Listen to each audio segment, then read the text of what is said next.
एक बार एक संत को अपना भव्य आश्रम बनाने के लिए धन की जरूरत पड़ी। वह अपने शिष्य को साथ लेकर धन जुटाने के लिए लोगों के पास गए। घूमते घूमते वह एक गांव में अपनी शिष्या एक बुढ़िया की कुटिया में पहुंचे। शिष्या की कुटिया बहुत साधारण थी, वहाँ किसी तरह की सुविधा नहीं थी। जब शाम हो गई तो संत वहीं ठहर गए। बूढ़ी माँ ने उनके लिए खाना बनाया। खाने के बाद संत के सोने के लिए माँ ने एक तख्त पर दरी बिछा दी और तकिया दे दिया। खुद वह जमीन पर एक टाट बिछाकर सो गई। थोड़ी ही देर में वह गहरी नींद सो गई, लेकिन संत को नींद नहीं आ रही थी। वह दरी पर सोने के आदी नहीं थे। अपने आश्रम में सदा मोटे गद्दे पर सोते थे। संत सोचने लगे कि जमीन पर टाट बिछाकर सोने के बावजूद इसको गहरी नींद आ गई और मुझे तख्त पर दरी के बिछौने पर भी नींद क्यों नहीं आई। मैं तो संत हूँ, सैकड़ों का मार्गदर्शन करता हूँ और यह एक साधारण बुढ़िया है। यह बात उन्हें देर तक मथती रही। सोचने लगे, एक दिन यही रुकता हूँ, देखता हूँ कि यह ऐसा कौन सा मंत्र जानती है कि ऐसी अवस्था में भी प्रसन्न है और चैन से सोती है। सुबह जल्दी उठकर बूढ़ी माँ ने अपने हाथ से कुटिया की सफाई की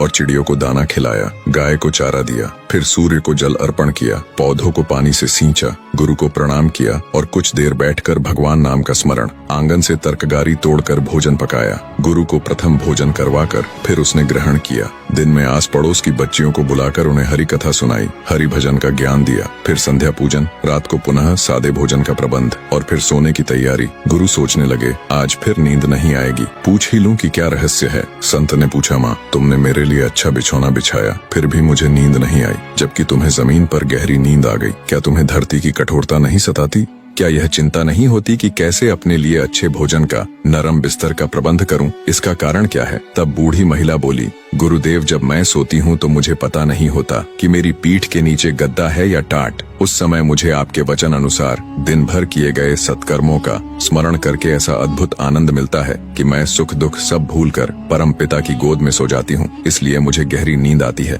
संत ने कहा, मैं अपने सुख के लिए धन एकत्रित करने निकला था। यहाँ आकर मुझे मालूम हुआ कि सच्चा सुख भव्य आश्रम में नहीं बल्कि संतोष में है, गरीब की इस कुटिया में है। सच्चा सुख बाहरी चीजों में नहीं बल्कि मन की शांति, संतोष और सत्कर्मों में है। इसलिए हमें धन और ऐशो आराम की जगह अच्छे कर्मों, सेवा और भक्ति पर ध्यान देना चाहिए, जिससे हमें वास्तविक सुख और मानसिक शांति मिले।